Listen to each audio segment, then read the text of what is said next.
Welcome everybody to one more Authors at Google Talk.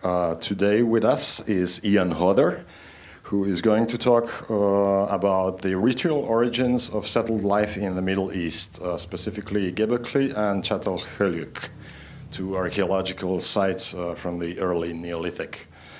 Ian Hodder was trained at the Institute of Archaeology, University College London, and at Cambridge University, where he obtained his PhD in 1975. After a brief period teaching at Leeds, he returned to Cambridge, where he taught until 1999. During that time, he became Professor of Archaeology and was elected a Fellow of the British Academy. In 1999, he moved to teach at Stanford University as Dunleavy Family Professor in the Department of Anthropology and Director of the Stanford Archaeology Center. His main large-scale excavation projects have been at Hodder in the east of England and Çatalhöyük in Turkey, where he has worked since 1993. He has been awarded the Oscar Montelius Medal by the Swedish Society of Antiquaries, the Huxley Memorial Medal by the Royal Anthropological Institute, has been a Guggenheim Fellow, and has honorary doctorates from Bristol and Leiden universities.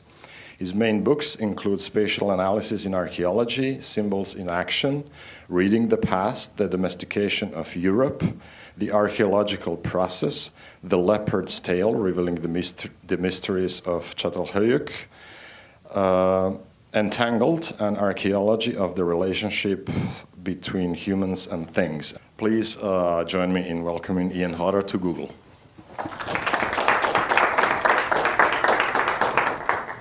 So I wanted to start by thanking Boris and Talks at Google for inviting me to come and talk to you about the topic of ritual origins in the Middle East, which must be a rather long way from your usual sets of interests. So I look forward to your comments on what I'm going to say.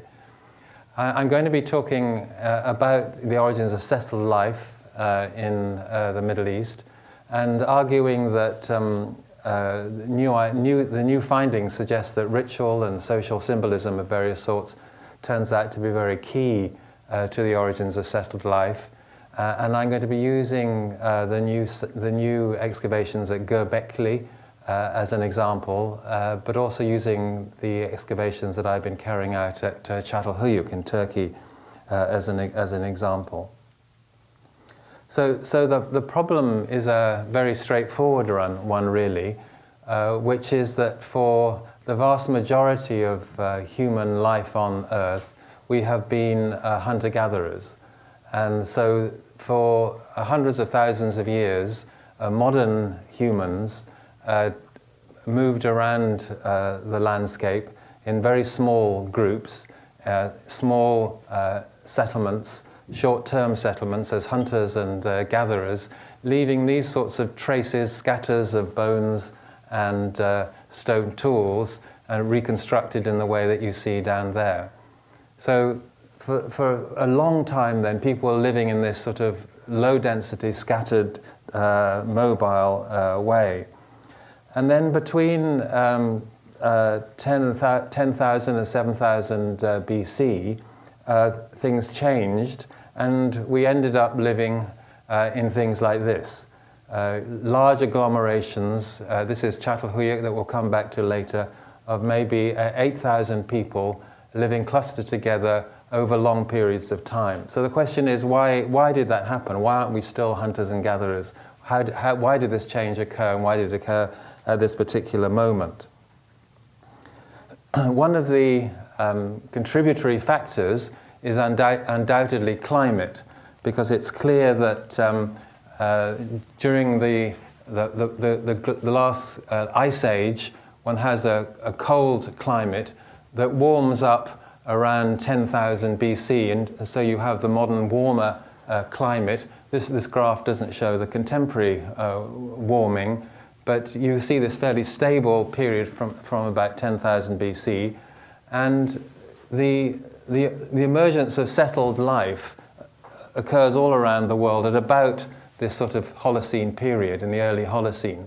So it's undoubtedly the case that climate has something to do with this shift, but most people feel that climate isn't the sole factor, but maybe not even the main factor, because there are earlier, warmer periods way back in the Ice Age, in the Pleistocene, which did not lead to the same response.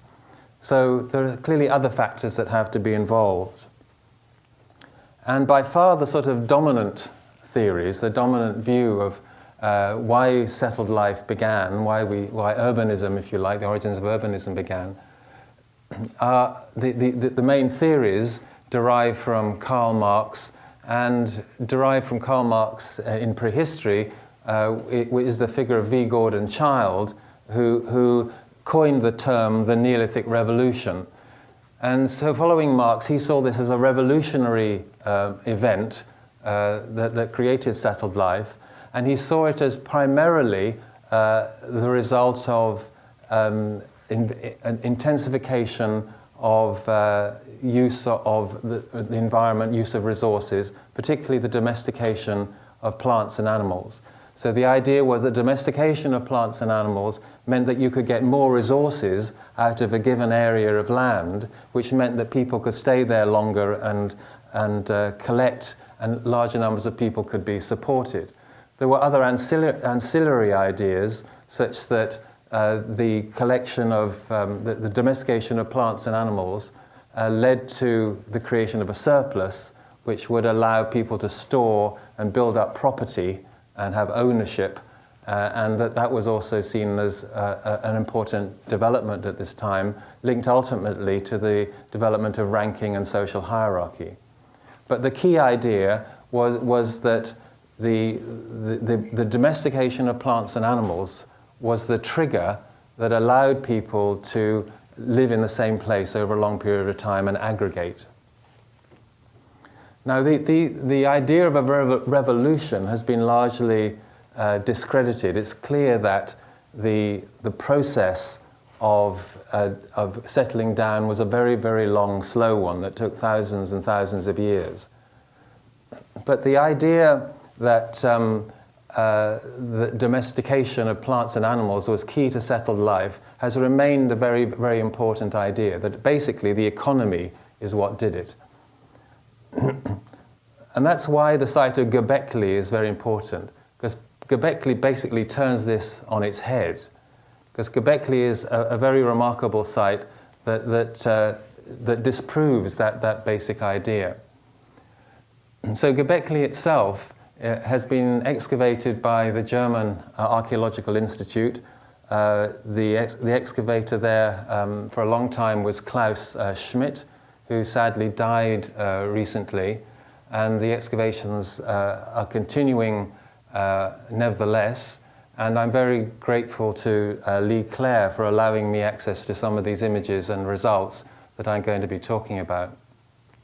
So Göbekli Tepe is in southeast Turkey, and you can see that it's a set of mounds on a very high hill that overlooks a really impressive landscape out there in southeast Turkey. So it's a very, very dominant, prominent location.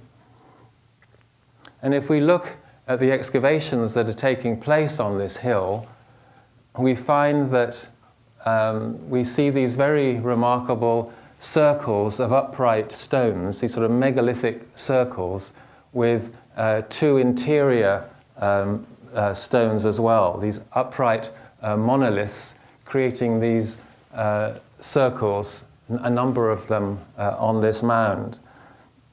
And this is all beginning around 9000 BC, so very, very early. And these upright pillars or monoliths or stelae are yet more remarkable because they have all this really wonderful imagery on that I'll come back to later.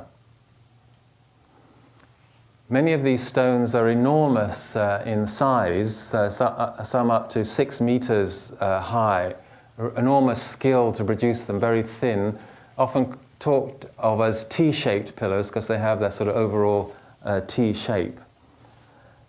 Clearly, to construct these sorts of monuments involves a lot of labor by a lot of people. And so one of the most striking things is that there must have been a lot of collective organization in order to produce these monuments.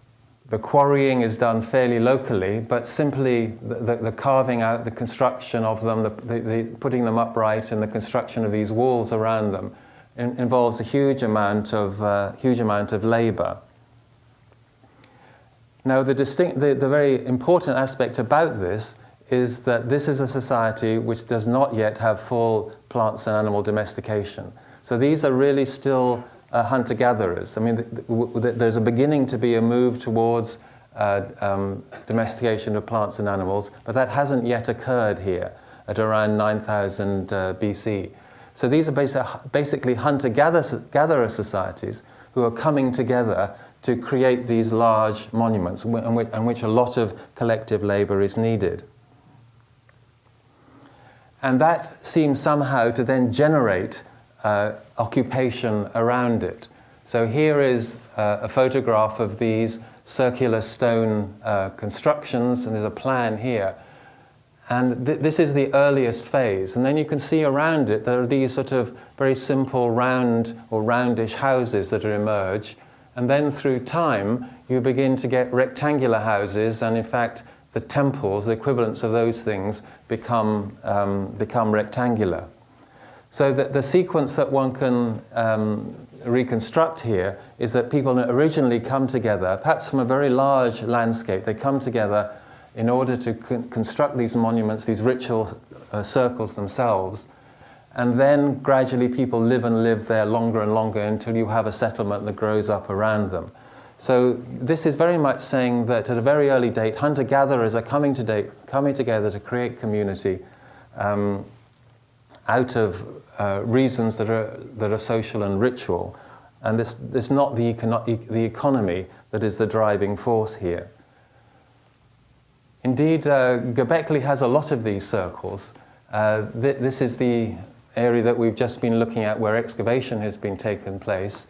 They've done ground-penetrating radar in the other parts of this set of mounds on this high hilltop. And you can see that the ground-penetrating radar is picking up lots of these circles. In fact, there seem to be about 18 of these circles on the site. If we look at the stones themselves, it's been argued that they represent people in some way, that they're representations of mythical people or ancestors in some way. And you can see that they've got the arms coming down on the side there, and then the hand, if you like, on the front. And there's the belt, it's interpreted as a belt going round, and this is a loincloth at the front. And as I said before, the T shape at the top suggests to many people that these are anthropomorphic, and that they somehow maybe represent ancestors or important mythical beings. And then on these ancestors, or on these stelae, there's a whole sort of carving, lots of carving of various types of imagery, much of it to do with violence and sex and sometimes death. So, for example, you see lions here, bulls, and wild boar here, also some bird-type forms. At the top in the middle, there's an image of a woman either being penetrated or menstruating. It's not exactly clear how to interpret that. But on the whole, the imagery is very male, and I don't know if you can see from where you're sitting, but most of the wild animals have male genitalia clearly shown. A lot of the imagery is associated with violence in various ways. Here's another one of these T-shaped pillars with a wild boar and this sort of monstrous figure crawling up and down it. And here's one of these walls going around these enclosures with a serpent-type figure coming out of it. You can see another image of that there, and these sort of bared teeth and fangs of these sort of mythical creatures and snakes and so on. Here's another of these T-shaped forms over here with a wild boar and perhaps a fox there and these ducky type things. Over here there's a very fascinating stone. Again, you see the T-shape generally. Just one point to make is that I'm talking about these as if it's all one phase. In fact, the stratigraphy is much more complex than that. And you can see how this pillar here has had this wall built up against it at a later date. And there's lots of use and reuse of these things over time. But this particular image is, I think, a fascinating one. I won't go through all the different parts of it, but you can see sort of wild and dangerous animals again. There's some sort of scorpion there. We often get spiders. You can see the scorpion tail again here and a wild boar or something coming out the side there.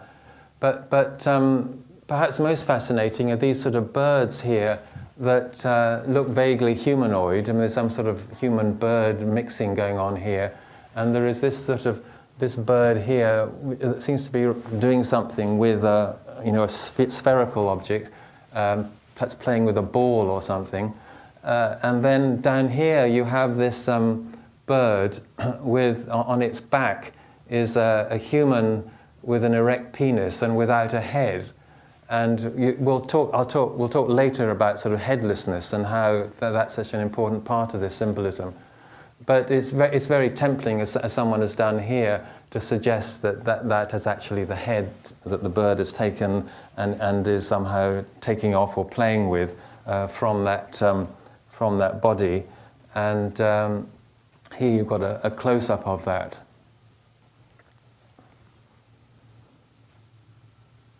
So Göbekli is right in the middle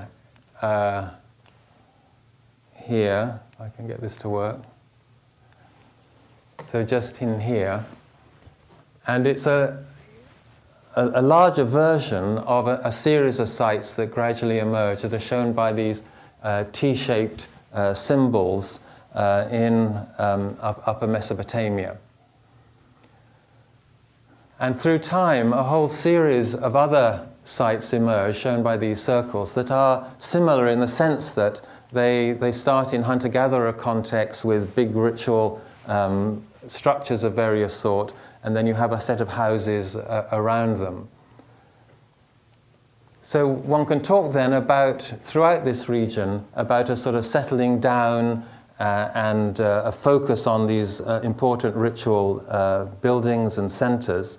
And what's fascinating is that recent genetic work on wheat has shown that the first domestication of einkorn wheat probably began at Karajadar, which is right in the center of all this stuff.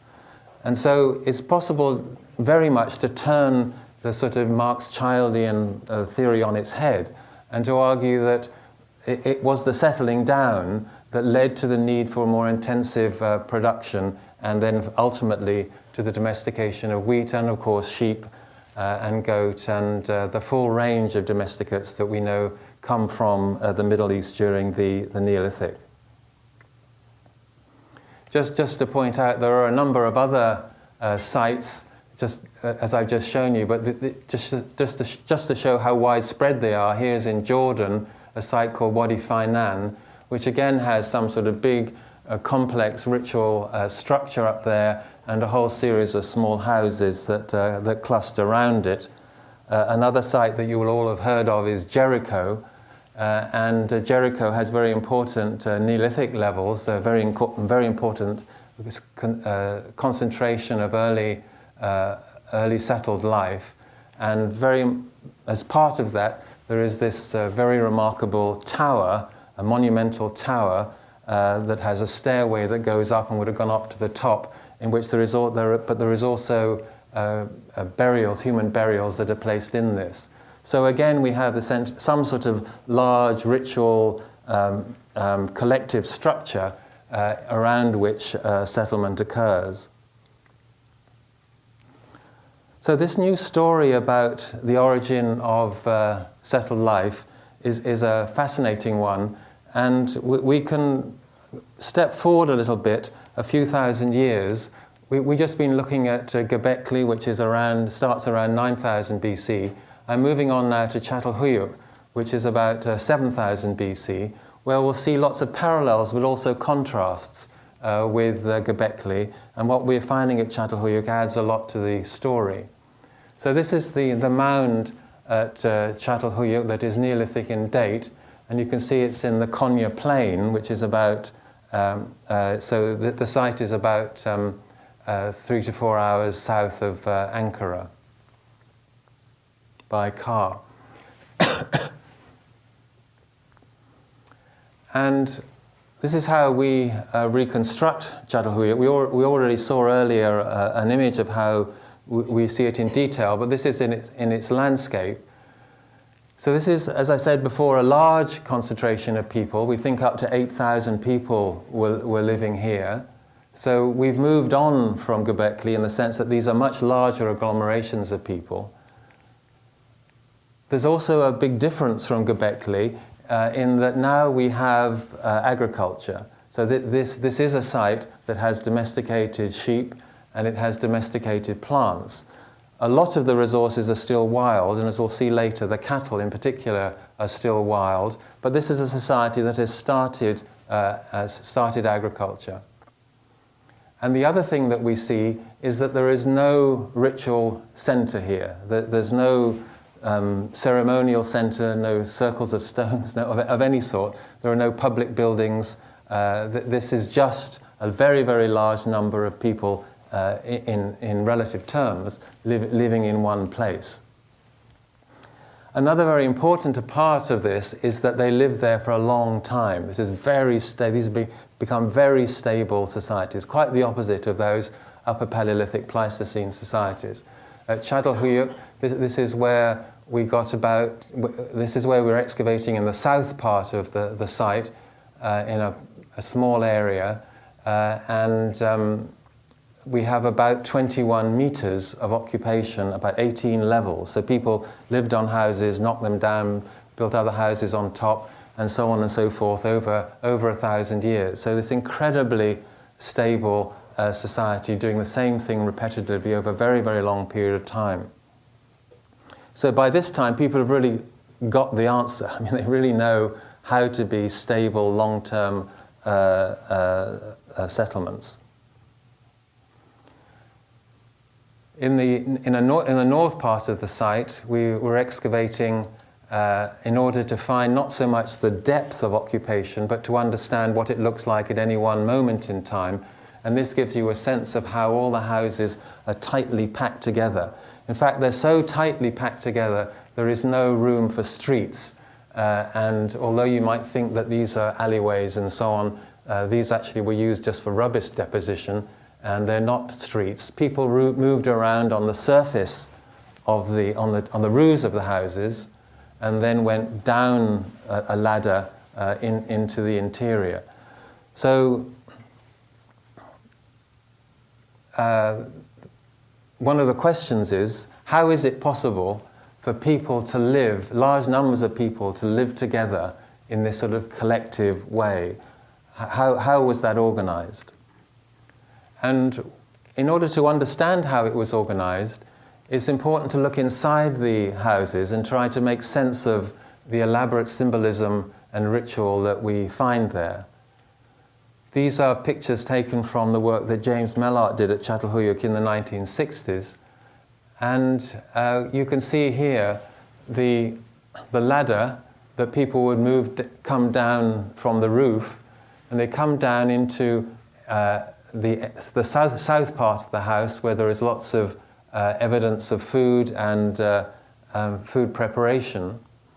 And then you see all the other types of symbolism, a lot of it to do with bulls in various ways. But you also see up the top there something that should be reminiscent to you, which is headless bodies and birds. So this is sort of a link to Göbekli. We also saw lots of bulls at Göbekli, so there are lots of parallels in the symbolism of the two sites. Here is a pair of bull horns that are set around. These are wild bull horns that are set around a platform in one of these houses. And I'm just going to play you a little reconstruction done by a group called Corinth of what it looked like inside these houses. So this is turning around and looking at the south part of the house where you would come down the ladder and where you have the concentration of domestic activities, particularly around the hearth and around the oven. And in our excavations, we find large amounts of dense concentrations of everyday activity in this area. There are also entrances into side rooms. And then as you move northwards in the house, there's lots of other types of elaborate symbolism around these various platforms. The roof is often flat, but in this case, it seems to have been modified in order to allow for this particular image, which I'll explain later, we think is a bear, a wild bear. There are other types of animals, but particularly the skulls or the skulls of wild bulls play a very important part in the imagery inside these houses. And one of the most fascinating things about this focus on wild bulls is that at this time at Çatalhöyük, the cattle are not domesticated. But in the later levels, they are domesticated. And so it seems that one can argue again that initially people are interested in animals for ritual or social symbolic reasons, and that itself then leads to the domestication of cattle later on. So again, it seems like ritual and social functions are important, and that leads as an accidental byproduct to the actual domestication of animals, of cattle in this case. We've already seen this type of figure with upraised arms in that last reconstruction. This is one of the versions of that, and we think that these are probably bears, and we've done that because we find these stamp seals that we think are clearly bears, and they have the same sort of upraised arms and legs type of form. And we also find traces of bear claws, so we think bear claws were stuck in the walls here and then removed when the thing is abandoned. So there are bear claws, and we also find the tusks of a wild boar stuck into walls. Pairs of leopards are another important theme at Çatalhöyük, and we also find the claws of leopards in the site. So there seems to be a real fascination with wild animals and with bringing in the horns, the teeth, the tusks, the claws and so on of them into the house and sticking them into the walls. Some of the houses have these wonderful paintings that seem to show, initially you might think, oh, these are people hunting wild animals, but in fact they're not. They're teasing and baiting them. And so what you see is, in the case of bearded men wearing these spotted things around their waist, which we interpret as leopard skins, and they are pulling the tail and pulling the snout and pulling the tongue of this deer, this stag, again with an erect penis, and you remember that relates to the type of symbolism we saw at Göbekli. And this is, you can't see this so well, but this is a bull, again with lots of people around wearing leopard skins, teasing and baiting the bull. And I'm just going to show you another little video reconstruction. This is incorrectly called the shrine of the hunters, but we don't see these as shrines anymore. We see them as houses, and as I said, they're not really hunting; they're teasing and baiting. But what this reconstruction by a team at Southampton does very well is to give you a sense of how these paintings are arranged in a house. You see people jumping on, teasing this bear here, wild bear, and dancing or running towards that particular set of activities there. Here's that image of the bull with lots of people around it, and teasing and baiting other types of animals over there. So the important thing is lots and lots of people involved in these images. And again, this is in the context of a domestic house coming down the ladder with the oven beneath the ladder in the south part of the house. And the way we interpret this is that we think that these teasing and baiting rituals took place, and then the animals were killed, and then we have evidence on the site of feasting, so large amounts of people feasting on these wild animals, and then taking various tokens or symbols of those animals and putting them in the house as memories or mementos of these important social events when people gathered and came together in killing and eating these animals.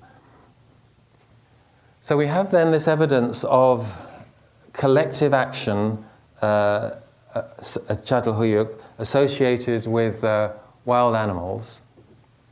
You might have thought that all of this organization, this large number of people living together, would have necessitated some sort of central hierarchy. But that is not what we find at Çatalhöyük. We think Çatalhöyük is an aggressively egalitarian society, where showing difference was not really allowed.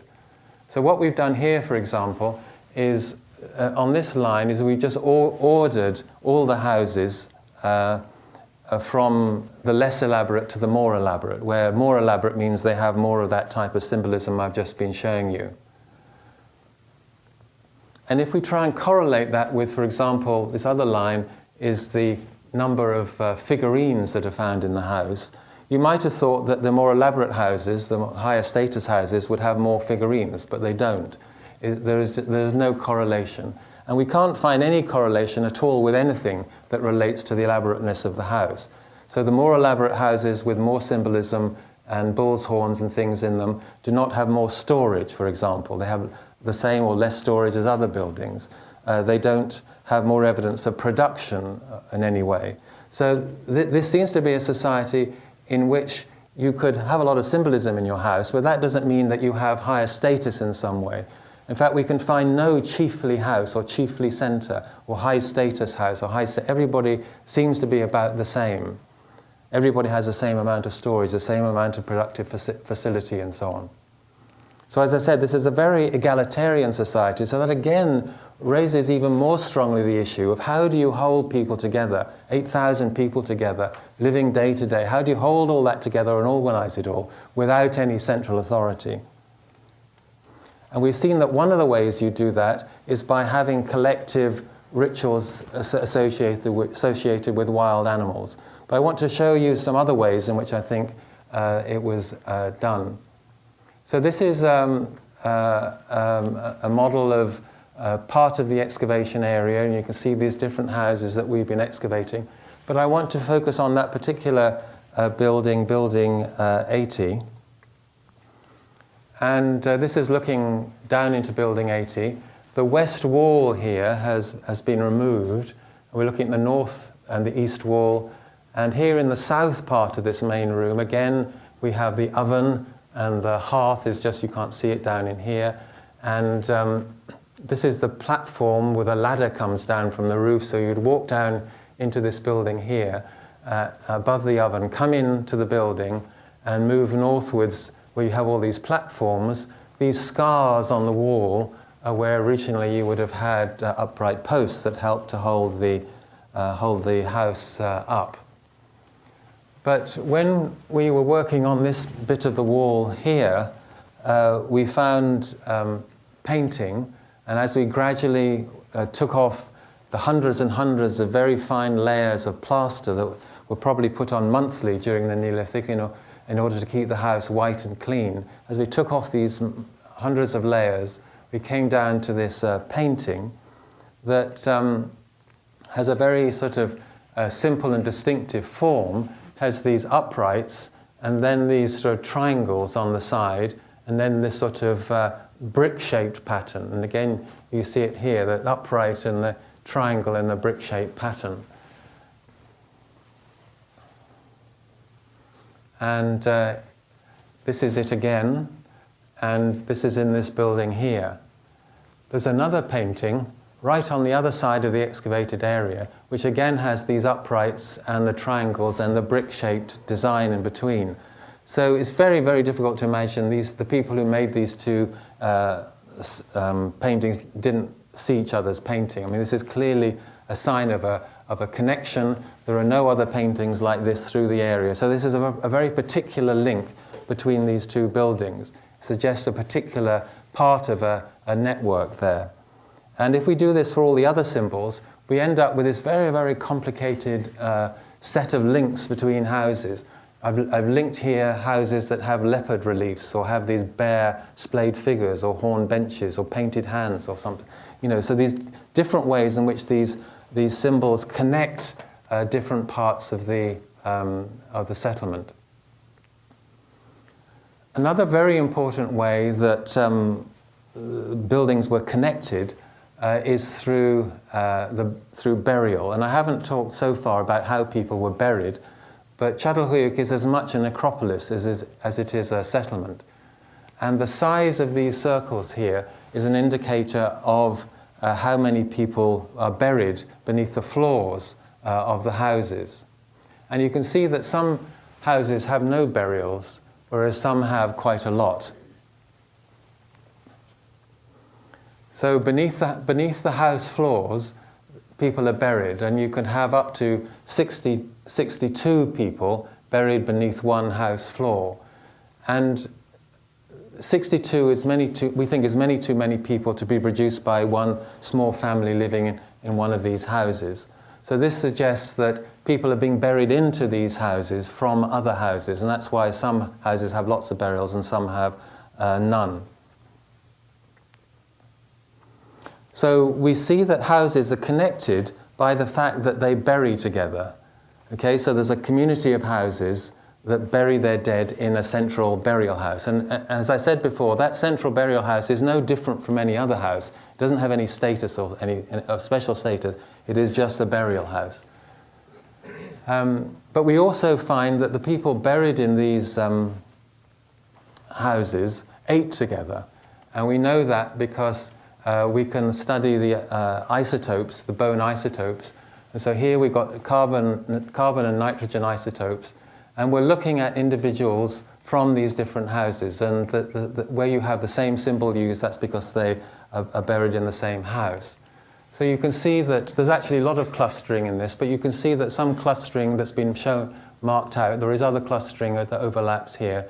And particularly this group of squares over here suggests some sort of clustering. So this suggests that people ate together as well as buried together. So the group of houses that buried together also ate together. And you might think, oh, well, that's obvious. These are somehow extended nuclear families. But it becomes more complicated than that.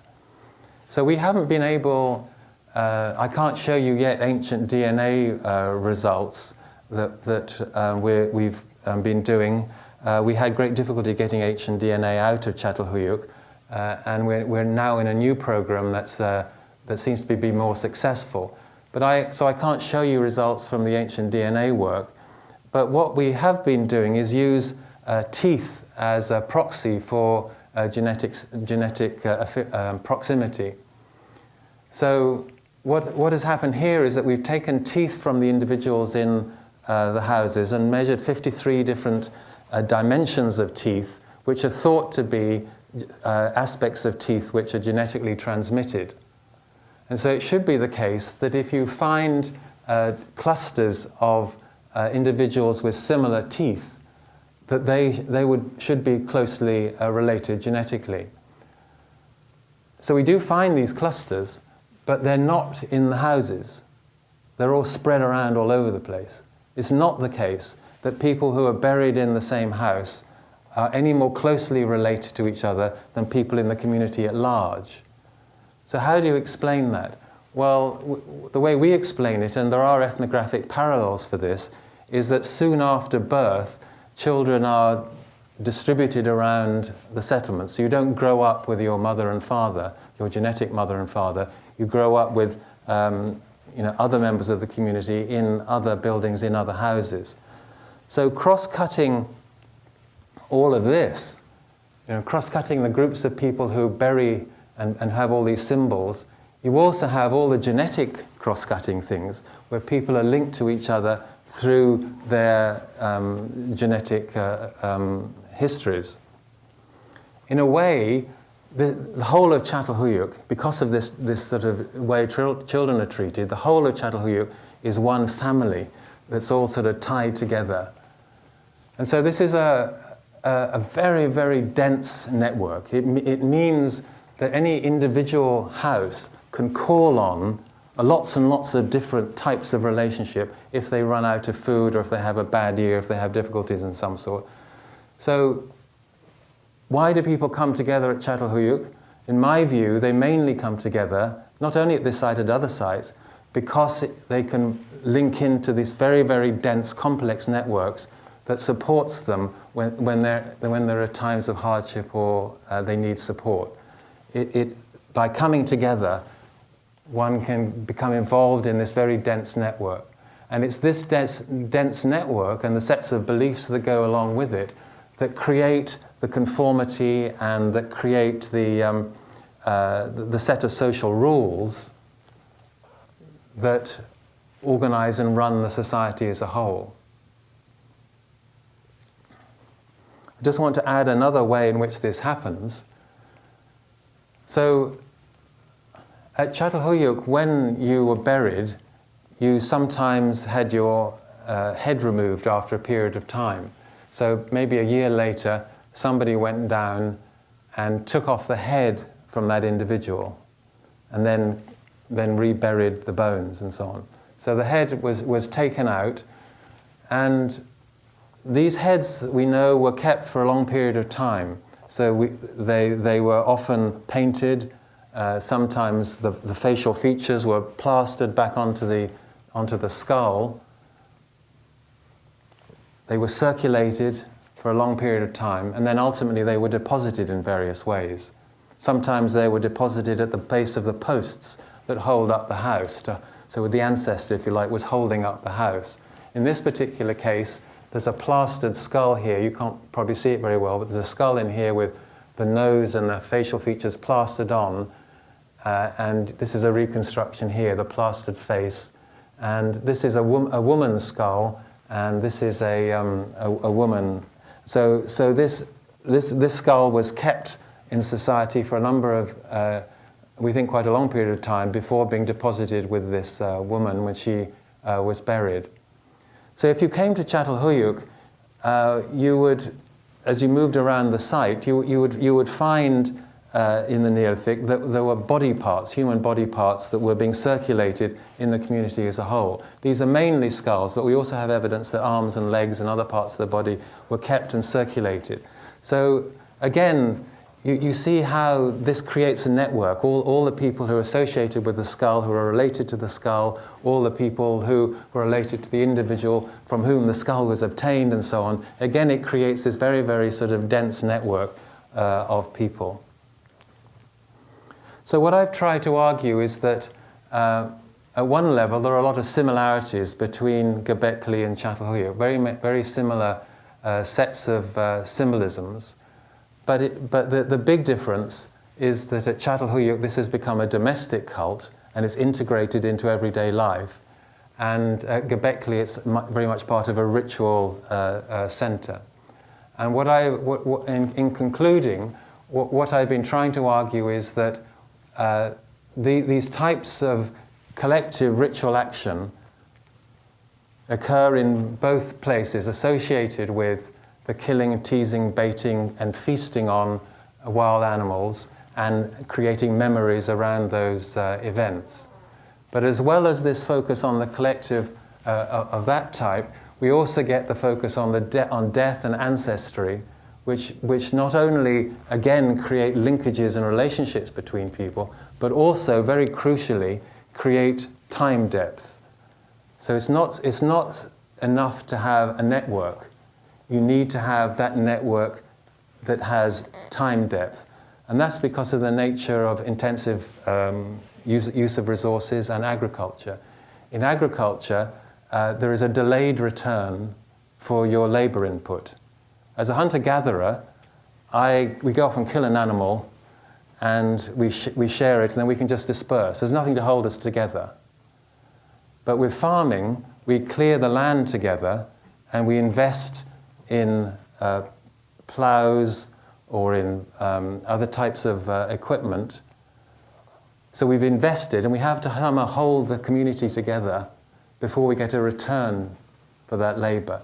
And so the crucial distinction about farmers is that they have time depth.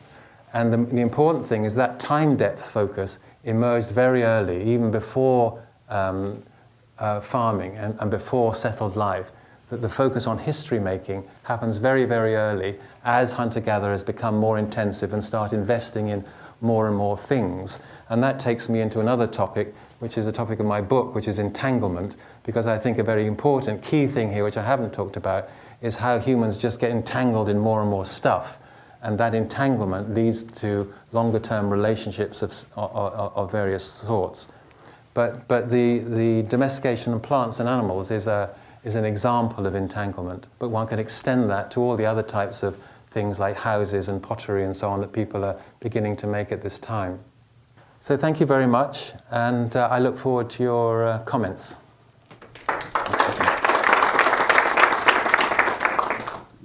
Questions?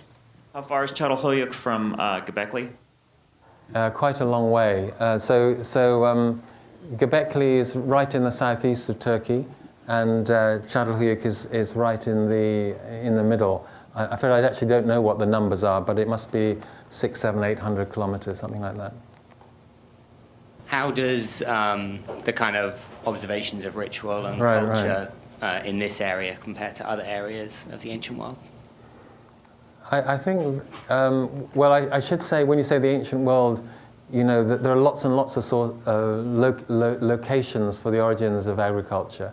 It used to be thought that there were very few, but now we recognize that you have independent origins in, obviously in China, in New Guinea, in the Americas, in Africa, and so on. So there are lots and lots of independent, with different crops and different processes and different sequences. So on the whole, the modern view is that very different things happen in different places. And I'm not trying to make an argument generally. I'm just trying to make an argument for this one particular case, which is often seen as a sort of key case because it's probably the earliest. And for, Sorry, I forgot the name, but there's a site in Jordan that's supposed to be... Wadi Fainan? No, before that. It was in Göbekli. Steve Mitten's book. No, in Jordan. It was Ain something or other that he, according to his book, it's been populated since, 10,000 BC. And they also developed agriculture while they were living there. So they were first just collecting and then started planting later and stuff like that. I think it's about the same time. That's right. It's probably Ain Ghazal. Is that yes. the one? Yes. Yeah. And so from what I read, they don't have the same amount of ritual as you described in Çatalhöyük. And how would you compare the two? Ain Ghazal does have a lot of very elaborate ritual. I mean, particularly ancestral cults of various sorts. There are quite remarkable collections of these plastered figures that were found in a big pit. Do you know what? But like not the leopards? No. Not the animal parts no, and the... No, that's right, yeah. And neither the type of structure where they, use the roofs for access and just throw out stuff. They seem to be more easygoing.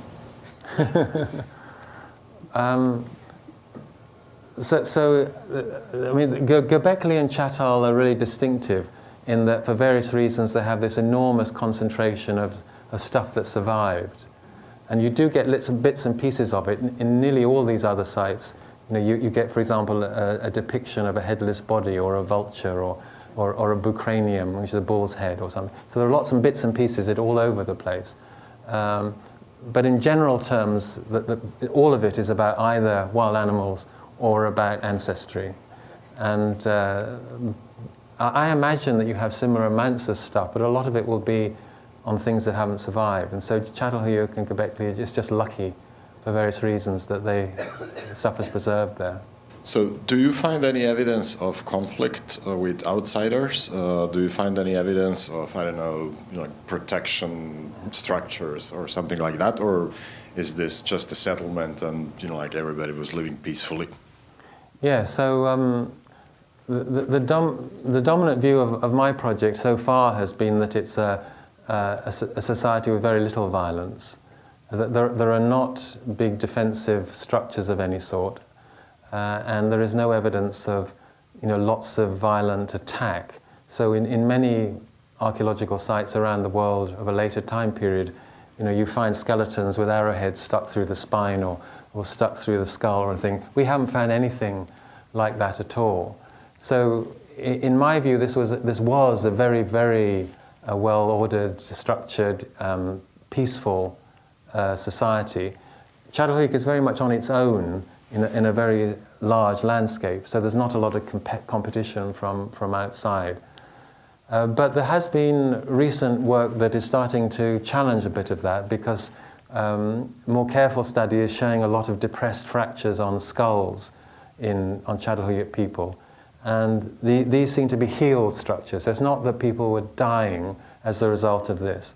And so it may be more that there was a sort of ritual conflict warfare process going on, which is very common in these types of societies, where people would, have fights and battles, and they would hit each other over the head, not to kill them, but as part of these sort of ritual practices and so on. So probably it wasn't as peaceful as one imagines, but we're doing more work on trying to understand that. But certainly there wasn't large-scale warfare or anything like that. Well, with that, join me in thanking Ian for sharing the Neolithic story. Okay. Economy is what did it. And that's why the site of Göbekli is very important, because Göbekli basically turns this on its head. Because Göbekli is a very remarkable site that disproves that basic idea. So Göbekli itself has been excavated by the German Archaeological Institute. The excavator there for a long time was Klaus Schmidt, who sadly died recently. And the excavations are continuing nevertheless.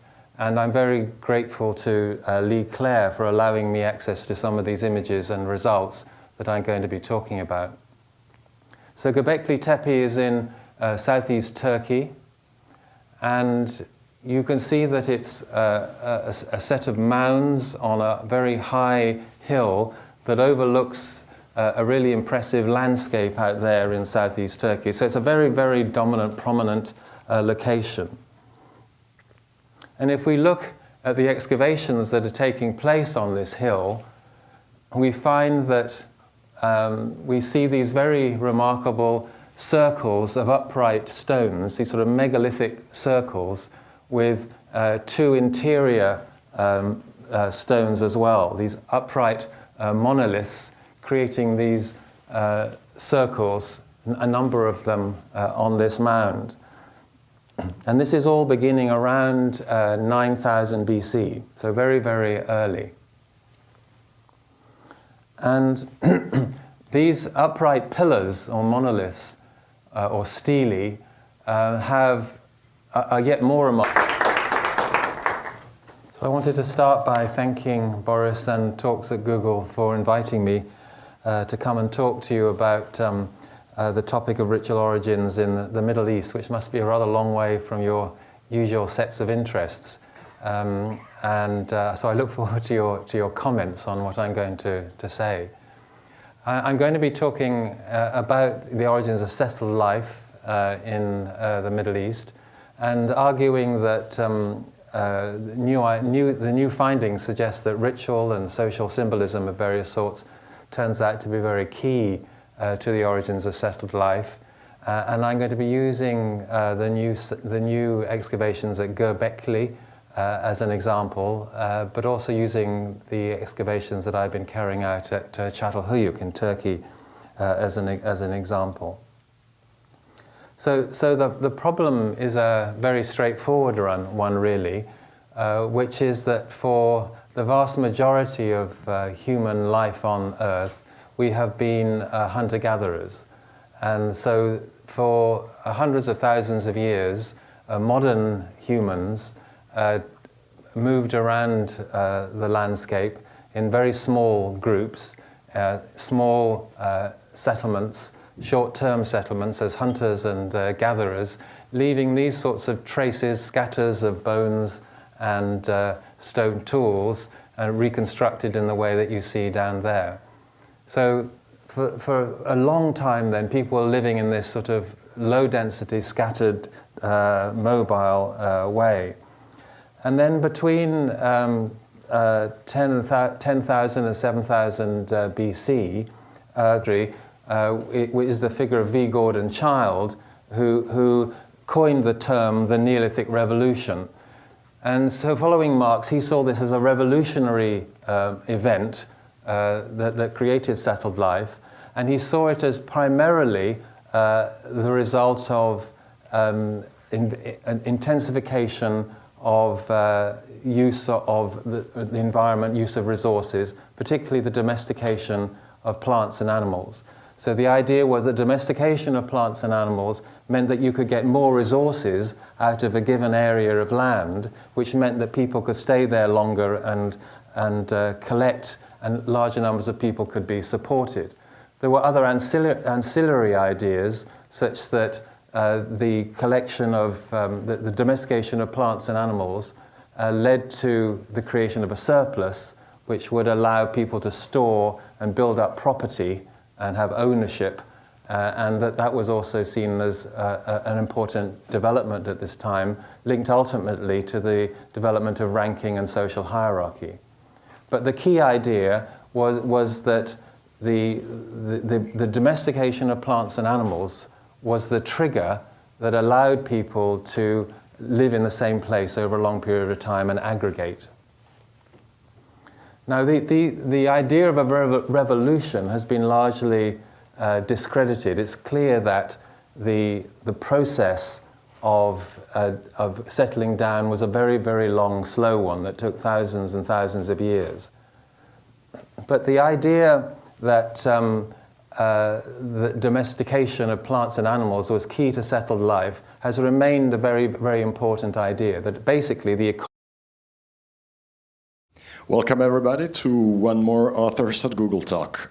Today with us is Ian Hodder, who is going to talk about the ritual origins of settled life in the Middle East, specifically Göbekli and Çatalhöyük, two archaeological sites from the early Neolithic.